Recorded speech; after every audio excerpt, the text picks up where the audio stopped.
Hello, and thank you for joining me again today on the Finding Hope After Loss podcast. Don't forget to subscribe so you don't miss any future episodes. You can really help the show reach more loss and infertility families by taking a moment to leave a positive review or rating on Apple or Spotify. You can also check out more information about the episode in the show notes at journeyforjasmine.com. After experiencing stillbirth, Brittany turned the pain of coping with pregnancy loss into purpose. She shares her journey through grief, mental health struggles, and healing after loss. As a grief coach and creator of memorial bracelets, Brittany now helps other parents find strength, connection, and hope. Hello, everyone. Today I am here with Brittany. Brittany, can you tell us a little about yourself? Yes, hi. Thank you for having me on first and foremost. And I'm Brittany Masholi. I'm from a little state called Delaware, if you're not familiar.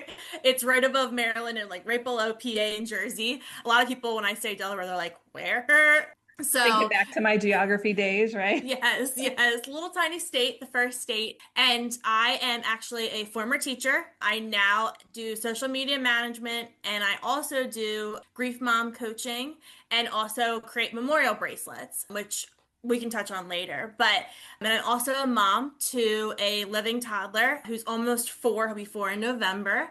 And I also am a mom to an angel baby and a dog mom as well. My husband and I have been together for 16 and a half years. We were high school sweethearts. We were actually set up for the junior prom date, and now here we are. And yeah, that's a little about me. Yeah, so definitely a lot going on, right? A lot. As moms, we wear many hats for sure. Definitely. So I have to ask, what kind of dog do you have? She's a rescue, so we're not totally sure what she's mixed with, but she's some kind of dachshund hound. So she's a little bit taller than a dachshund, but she's long like a dachshund. So she kind of looks a little awkward, but we think she's cute. So The awkward like traits of dogs though make them the most yes. adorable. Like mine has a little underbite, and I'm just such a sucker for the Oh, underbite. So I was like, we have to have her. so cute, so cute.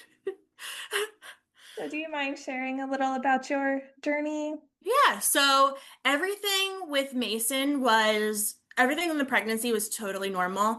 He had a small kidney issue that we found out at the 20-week appointment, 20-week ultrasound appointment, and my doctor talked to me afterwards and said on a scale of 1 to 5, it's a 1. It's very minor. It's actually really common in boys. There's really nothing to worry about. He said if it continues to be a problem past birth, we'll send you to the children's hospital just to get it checked out, he said, but it's very, very common, so there's nothing to stress over.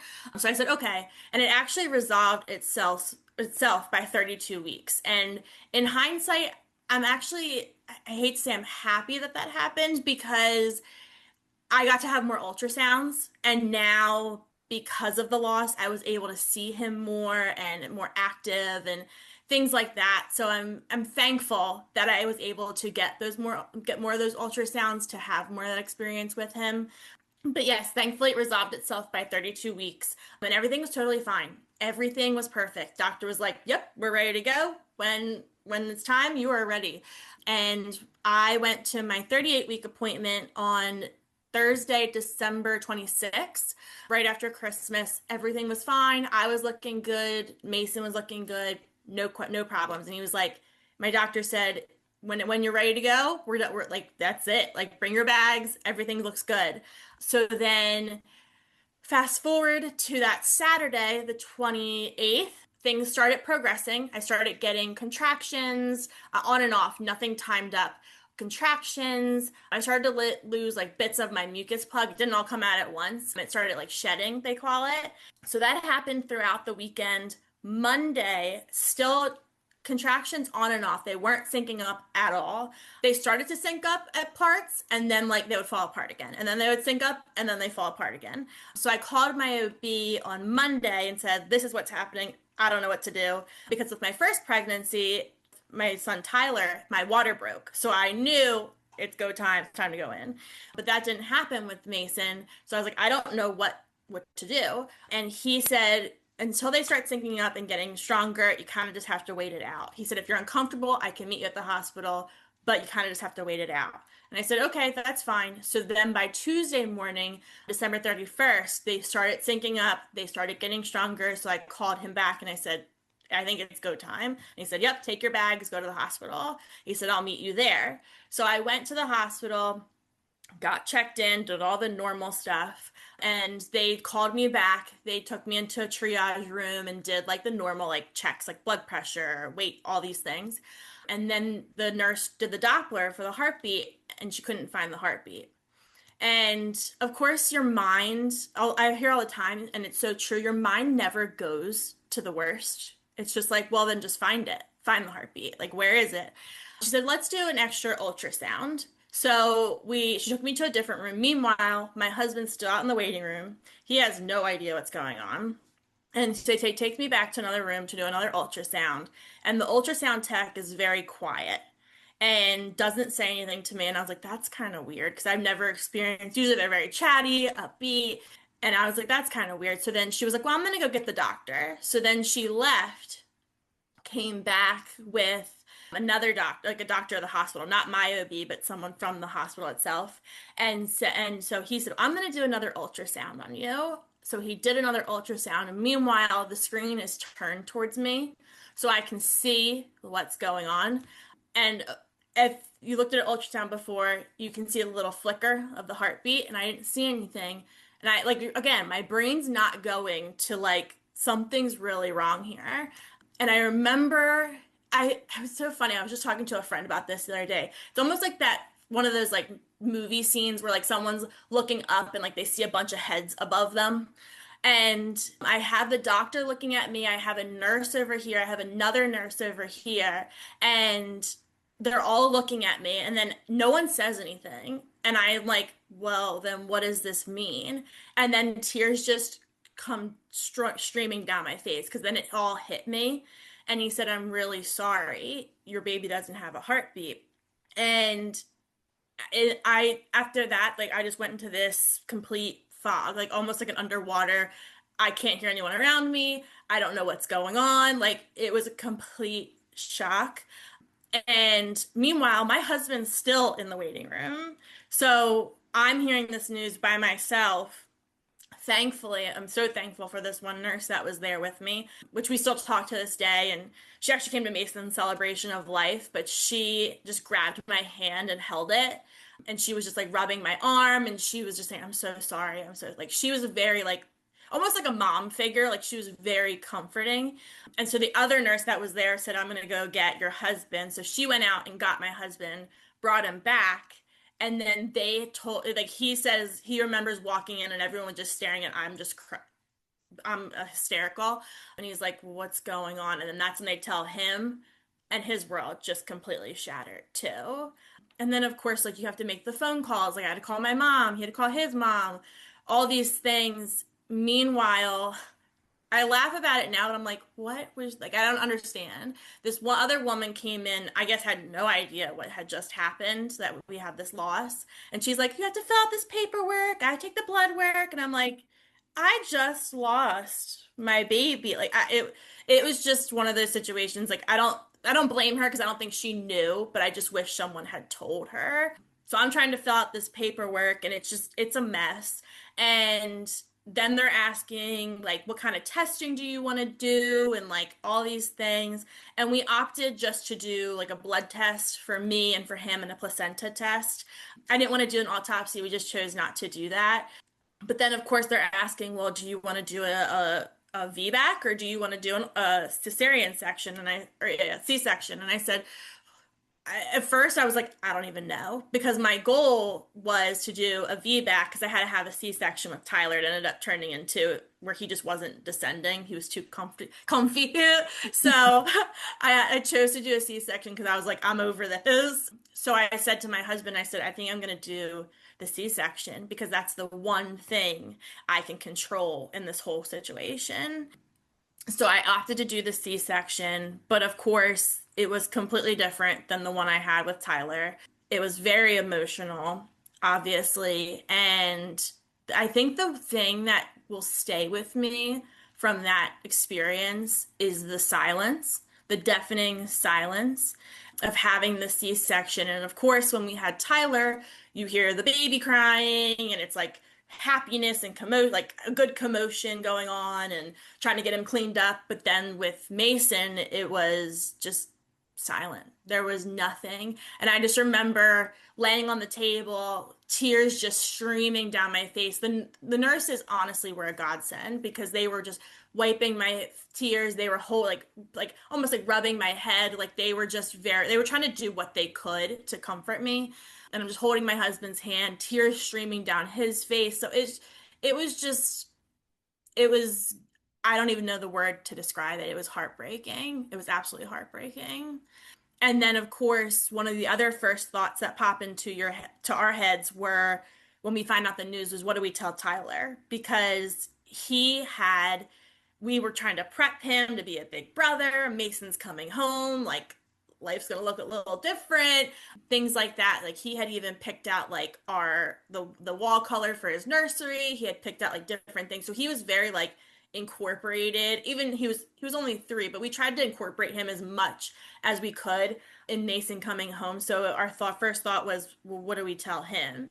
And that was probably one of the hardest conversations I've ever had to have. And it took us some time to really think about like, well, how are we going to tell him? And thankfully, he was with my in-laws. My parents watched our dog, and my in-laws watched Tyler, and they didn't say anything to him until we were ready to say something, which I was really appreciative of. Everyone was so incredibly supportive. I can't, like, both family, friends, nurses, like we were surrounded by love, which truly helped us get through this. But yeah, that's the gist of our story at the hospital. Did they find a reason why you lost? Yes. So so because we didn't do the autopsy, maybe they may have found more, but what they think happened was Mason passed so much meconium while in the womb that he didn't swallow it, but it actually led to a deterioration of his umbilical cord, which cut off his oxygen supply. So that is what happened. And we talked to like my husband's uncle is actually a former pediatrician. And we were talking heavily to him about it. We gave him like the results and everything. And he said, there's no way that you or the doctor would have known that this was happening. And it would have happened within like 5 to 10 hours before you had even gone in.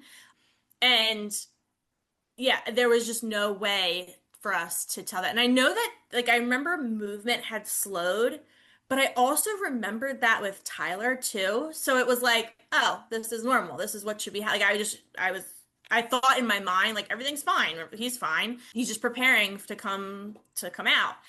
But yeah, and hearing that and how it actually is so rare to happen like that is just, it's mind blowing. We were also in the rare case of with Jasmine's condition, less than 1% chance of it Yes. happening in a pregnancy. I'm like, oh, cool. I get to be Hmm. the less than Right. 1%. Like, Right. And like the thing with that too is when they say things like that, like I remember my doctor saying, and like my husband's uncle, I know they were trying to be very supportive. They say how rare it is, but I'm like, and it more than likely won't happen again. And I'm like, but it happened to me. So what's to stop it from happening again? If that makes sense. yeah, yeah. For me, like, I feel like now, oh, 1%, well, it's for sure going to happen to me. Like, Right. it already did. Exactly. So if I'm already Exactly. part of that, yeah, it like Exactly. really makes you kind of reevaluate numbers and statistics and all that. Right, exactly, exactly. And I did want to take a moment too, just because the nurses at the hospital where we were phenomenal. Literally, we had I think it was 5 to 6 of them. We were there for 3 days. We were there from Tuesday. Mason was born at 6:05 p.m. and then we left Friday morning, like midday, I think it was, and or mid morning. But we had 5 or 6 of the nurses while we were there. They were phenomenal. And they actually came to Mason's celebration of life, which we had a few months later. And I still stay in contact. I literally just saw one for brunch like a week or so ago. But they made the world of a difference because you hear these horror stories. Like I listen to your podcast, I listen to other people's podcasts too, and you hear these horror stories, and it's like that made our experience. Like they helped carry us through while we were there, for sure. Yeah, no, I know exactly what you mean. It's Hmm. the nurses and the doctors that can make the worst experience of your life at least somewhat better, as best as it Yes. can be, by just Right. being compassionate. And I had some nurses too that, I always remember one because her name was Carla, and she would, she held my hand, and, Hmm. I just remember telling her, like, I can't do this, I can't do this. She's like, you can do this. And, just, Hmm. but those people that always stick with you. Absolutely, absolutely. And the one that was there when I found out the news, that was holding my hand and rubbing my arm and things like that, she was actually like, anytime that she was on shift while we were there, she came and made sure that she saw us, even if she wasn't in our area of the hospital. She made sure that she came to check on us. And she actually, when I was being wheeled out of the hospital by another nurse that I'm really close to, she saw my husband walking behind my wheelchair and grabbed his arm and walked him out. So, like, it's just like the little things that they did that made such a huge difference. Like you said, taking the worst experience, but having them in it just made it so that we could get through it while we were there, for sure. Yeah, it's those things we'll always remember. Absolutely. Just the little things, like I said, they made a huge impact.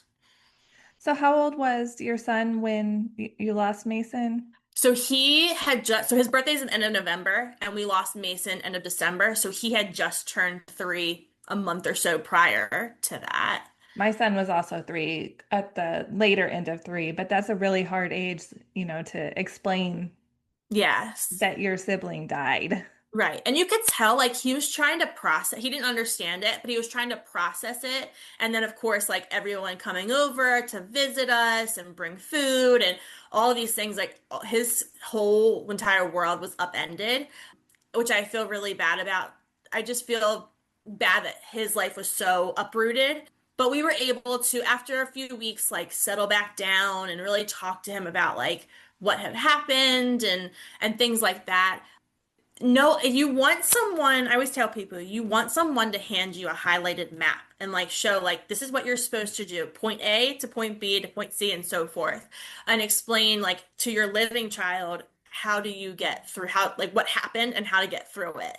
But no one, obviously there's no highlighted map, so you're just trying to figure it out. And that was hard. And seeing him grieve on his own, that's hard too, for sure. I think people often, like the mom is the one who seems to get the most attention. Right. Dad's, hit or miss Right. with them, but the kids and the like extended family that are affected, Mhm. they're not, especially the siblings. I don't feel like they're given like any attention when it comes to that. Right, exactly, exactly. And so with him, my husband and I sat down and we said, how are we going to tell, like I said, how are we going to tell him? What are we going to say to him? Because we didn't want to use like the strong words like died or death or, we felt at 3, he's just too young for those types of words. And he probably doesn't even understand what they actually mean. And so we sat down, we figured it out while we were at the hospital. And I think it was that Thursday while we were there, my in-laws brought him to come see us. And we sat him down, just the 3 of us, and said Mason decided to become an angel. When he was born, he had the option to live like you did or become an angel and live in heaven. And he chose to become an angel. And you could tell he was like processing it, like I said, but it took a good, he's still processing it, honestly. And we're 9 months out. 9 months was last week. But he does talk about him, that he lives in heaven, that he's an angel, that he's still with us, but we just can't see him. Like he talks about those things, and we keep it an open conversation here as well. I think that's important because I found like we're obviously a little further out, 7 years since our loss, but I found that as my son gets older, he has different Mhm. questions and different things that he wants to know. So I think that conversation is constantly evolving. Right, exactly. And I think too, like selfishly, it's healing for me too to talk about it more. I don't want to. I'm the typical Italian where it's like keep everything, you shove it under the carpet, you don't talk about it, blah blah blah.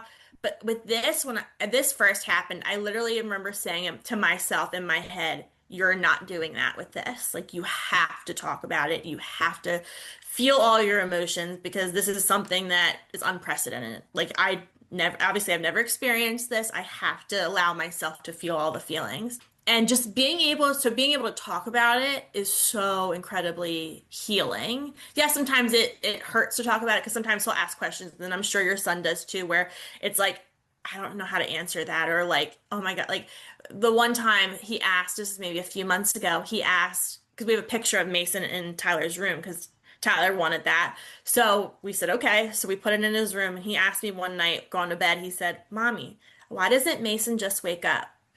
And like that was like a gut punch. It was like a stab in the heart. I know he didn't mean like anything bad by it, obviously not, but it was just like, how do I answer that to my child? So it's just hard. There's no way to put it. It's just hard. Yeah, it is. I mean, and it's really hard to navigate having a living child and then Hmm. having a non-living child, wanting to be a parent to both, wanting to talk about both, and it's Right. like this delicate balance of things that you're Right. always doing. Exactly, exactly. And then like you try to like you have your own grief like we talked about. You have your own grief, they have their grief, you're trying to help them navigate their grief while you have yours and it's just it's a lot. It's a lot. And it like I think people that aren't in this experience don't understand that how much that actually is. Oh yeah, definitely. I think people who haven't been through it think, okay, like they lost their baby, they're going to be sad for a little bit, but they'll Hmm. have another baby eventually and then it'll all Right. be okay. And Right. well, I mean, first of all, not everybody does, but Right, exactly. it's not, we didn't just lose our baby. Like we Right. lost part of ourselves and we lost part of Right. so much. Right, exactly. And like you don't just lose the baby, quote unquote, you also lose the future with the quote unquote baby. Like you lose all the first. You lose it's just there's so much that you lose with that and it's a lifelong I've heard someone say it's a lifelong sentence. Like you're literally experiencing it every single day. And some days are heavy, some days might not be so heavy and things like that. And it's just I don't think people that aren't in that situation don't realize that. And I always say to like my other lost mom friends, I just wish like they would put themselves in our shoes for just 1 second. I know it's probably really hard, especially if you don't have kids, but I just wish they would put themselves in our shoes for 1 second. Like sometimes I don't want to hear talk about another baby, or sometimes I don't want to hear so and so is pregnant, or you know what I mean? Like I can't process that right now. You know what I mean? So yeah, it's just hard. I'm curious, after your loss, did you have a hard time being around like babies or pregnant women? So during at first, I'll never. This is probably something that's going to stay with me too. My first Target shopping experience after we literally live right across the street from a Target, so I go there more often than I probably should. But I went there and I was terrified because I knew in my gut, I knew that I was probably going to see a baby or a pregnant person or both. And of course, I saw all the things. And I remember just leaving my cart and walking out. I was like, I can't do this. I literally can't do this. And thankfully, with therapy, it's definitely helped. Yes, it still stings, especially if it's a newborn boy.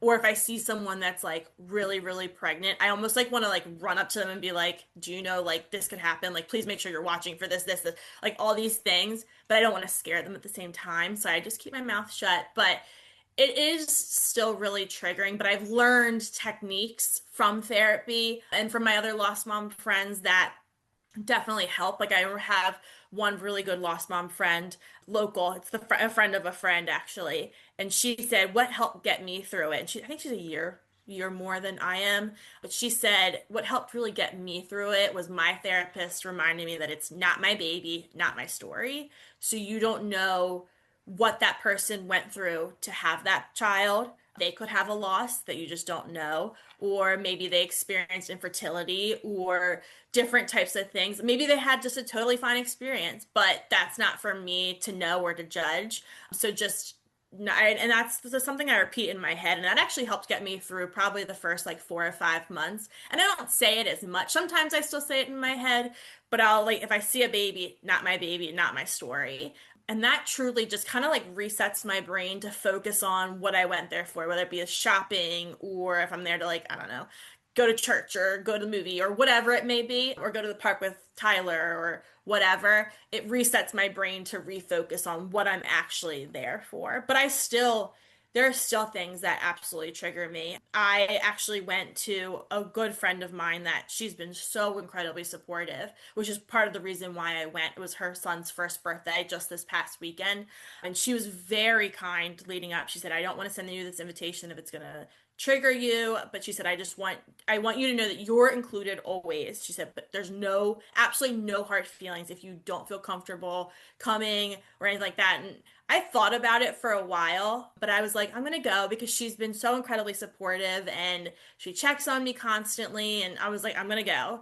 And it was hard, but it wasn't as hard as I thought it was gonna be. So like certain things that I think will trigger me do, but then sometimes they don't. So it's just navigating those two. And then sometimes I'll see a pregnant person and I'm like, okay. And then sometimes I'll see a pregnant person and it really bothers me. So it's just a day by day thing, I think. Yeah, even now, I mean, even having three living children, being 7 years out, pregnancies still bother me. Yeah. Sometimes they just, I don't know, and it's certain people or certain places you see them or just, various things you just never know how it's Right. gonna affect you. Right, right. And like I said, just repeating that mantra, like not my baby, not my story, it truly has helped me get through some of those triggers because in the beginning, I would spiral for weeks, or not weeks, I shouldn't say weeks, days, probably a week or something like that. It was a while, but saying that mantra in my head, like I said, another lost mom told me that, it just helps me get through it and not, I may spiral for 10 minutes or a much shorter time because I bring myself back to like what I'm actually there to do, what I'm actually doing. But there are certain things where like baby showers, I still can't do those. Just the thought of like looking at a registry for a baby shower, my heart starts racing. It's just there's a lot to navigate with this, and there's unexpected triggers and unexpected triggers too. And then like I said, sometimes those expected triggers really don't bother you on a certain random day. It's just navigating through that as well. Right.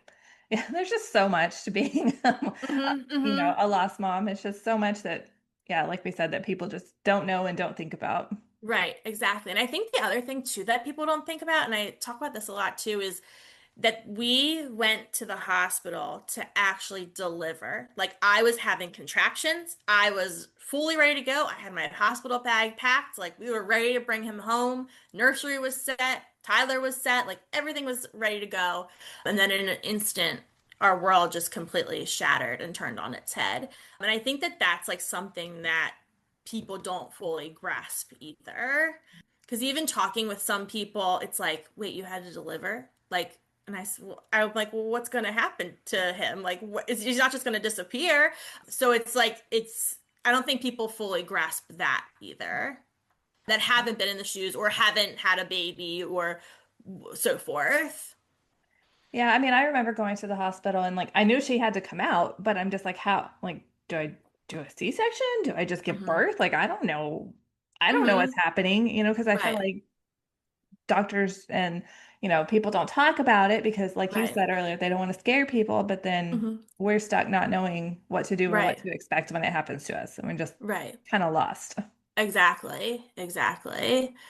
So, yeah, it's just, and like the first year, like we're still in the thick of the first year, but it's also like the pressure that people put on themselves to like do certain things. Like October, it's like, oh, there's all these walks and it's the 15th, which are nice things, but then it's like, I was just talking to my therapist about this last week. I was like, there's so much pressure that comes with it too. Like you feel like you have to include your baby and all these things. And I include him in as much as I possibly can. I want his name known. I want to do all these things. But then it's like, it's okay to give yourself grace too. And it's so important to remember that as well in this journey because like I said, you want someone to do a highlighted map, but there is no highlighted map and no two journeys are the same.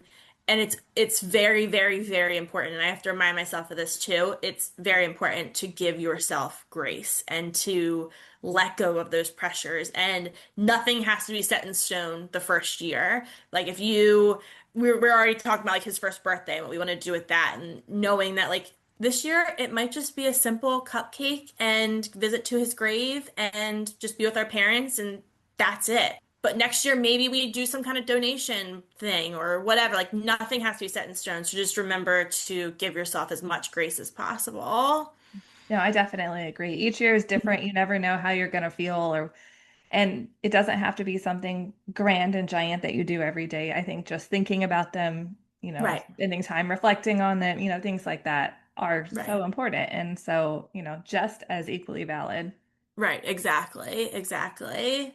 So just like I said, remembering to give yourself grace and I don't know, just talk to lost moms. That's another thing that's really gotten me through this process is really just talking with other lost moms and knowing because when everything first happens, and I'm sure you felt the same way, it's you feel so alone. You feel like no one understands what you're going through. You feel like you're stuck and the rest of the world's still going on around you but talking to other lost moms and things like that have really helped me feel not alone and I just feel like I feel seen when I talk to another lost mom. I might have just met you on Instagram, but I feel like you know me, you know my core because of our loss, if that makes sense. No, exactly. It does.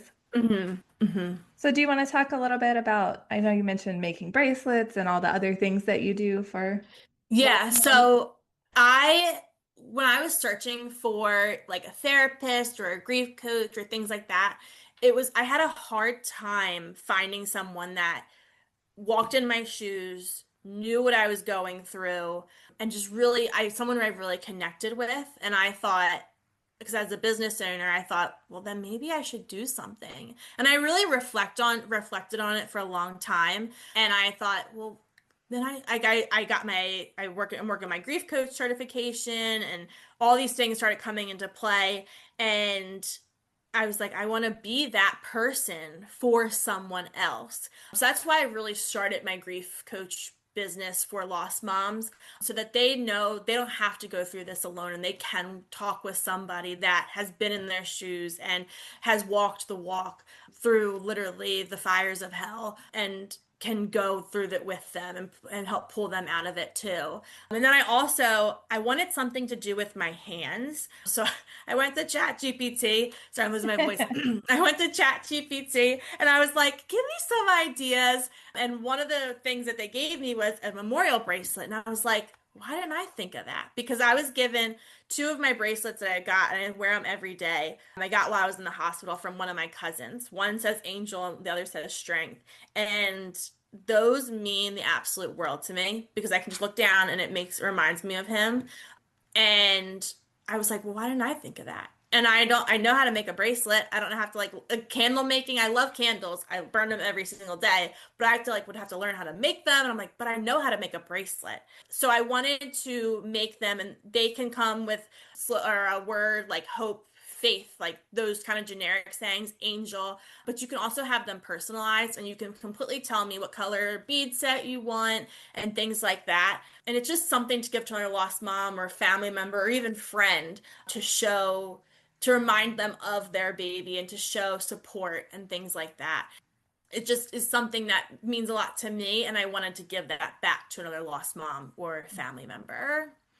I completely understand about wanting to be able to do something with your hands because I feel Yeah. like, we're expecting to hold our baby and then we Hmm. just have like these empty arms and, Right. we feel like we need to do something, stay busy, like, and Right. sometimes it's hard to find those things. Right. Exactly. And I feel like, especially in the beginning when we would put Tyler to bed and it was just my husband and I on the couch watching TV at night, my mind would race in a million different directions. And the TV show that we were watching, I didn't watch because my brain was going everywhere.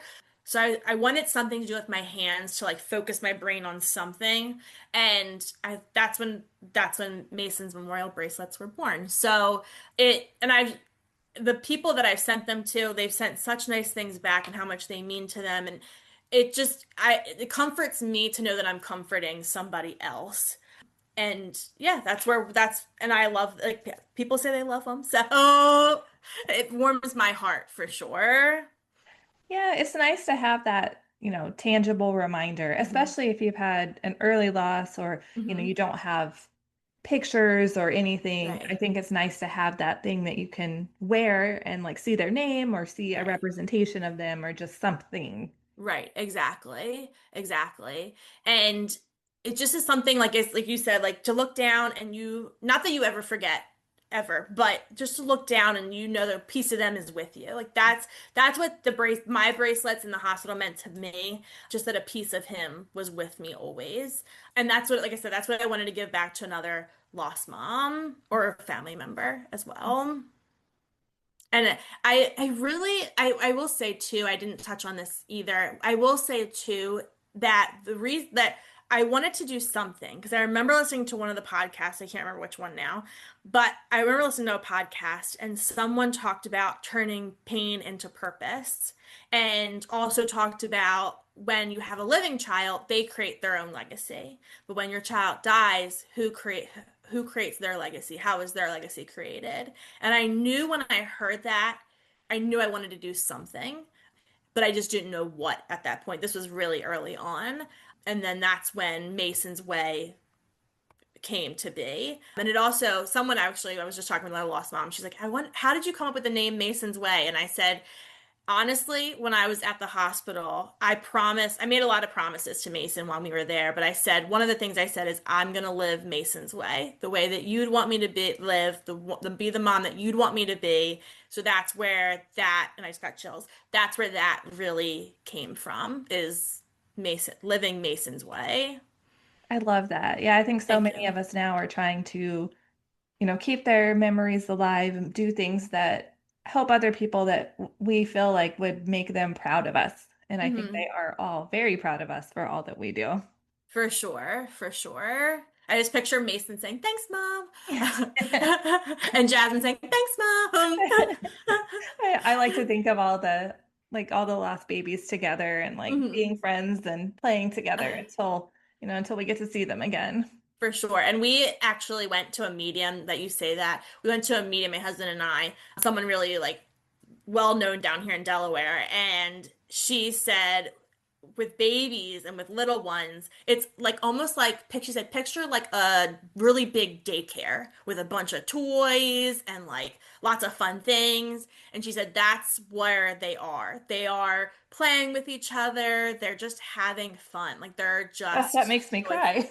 Yeah, so you saying that, like, that's where that they're happy. They're together, they're all friends and things like that. So it really warmed my heart when she said that. I was like, because you worry, like, well, because Yeah. I'm very type A and I need to know where my kids are at all times. I need to know, like, if they're okay, if they're happy, healthy, fed, all the things. And obviously with Mason, I can't do that. So her saying that just meant so much, to know that he was happy and that he's okay and that he's with his friends. And I fully believe that, like, our connection and other lost moms that I've connected with, when we are connecting, like, our children are together and they're playing, I'm sure, with something that makes noise, that I'd be like, Mason, stop doing that, if he was actually here. I Um, know. but yeah, I fully believe that they are connected. And I almost too believe that maybe they're the ones that connected us. You never know. And I like to I like to think of those things, and it truly gives me hope that one day we will be together again. And that'll be a beautiful day, whenever that may be. Yeah, definitely. It's one of those days you look forward to, Mhm. but not because you don't want to be here, but just, Right. because Right. you get to see them again. Right. And that's another thing that's, like, hard to say too, because it's like, to a person that's not a lost parent, they may not understand that. But then, like, you saying that to me, I totally understand what you're like. Obviously, we don't want to rush our lives, because we do have Yeah. living children, we have our husbands, our families, friends. But at the same time, that will be a beautiful day when that time does come. So Yeah. it gives me hope, for sure. So if people were wanting to connect with you, where would they go for that? So currently my website is being built as we speak. But right now, you can find me on Instagram at Mason's Way for Lost Moms. And I am constantly in my DMs. It might take me a little bit to get back to you, but I try to do my best. But that's the best way to contact me. Those messages can pile up. Oh, for sure. And then I'm sure you know too, on like the heavier days, it's like a task and I don't have the energy for it. But then the days it's like a little lighter, I'm like, yeah, I want to get in the DMs with my friends and things like that. So if I don't respond to you right away, I promise you I will respond to you. That's what I say too. I do my best. I get back to everybody eventually, but sometimes Yes. it takes a little bit. Yes, exactly. Exactly. Well, I want to thank you so much for coming on and sharing your story with us today. Thank you so much, Sarah, for having me. It's always such a joy to share his story because just to add on, one of the things you fear as a lost mom is that your baby's going to be forgotten. And being able to share his story on your podcast just means the absolute most. So thank you so, so much. Thank you so much, Brittany, for sharing your story with us. Don't forget to subscribe so you don't miss any future episodes. If you like the show, please leave a positive review or rating on Apple or Spotify. It only takes a moment and really helps the show reach more loss and infertility families. Thank you so much for tuning in, and remember, we are all in this together.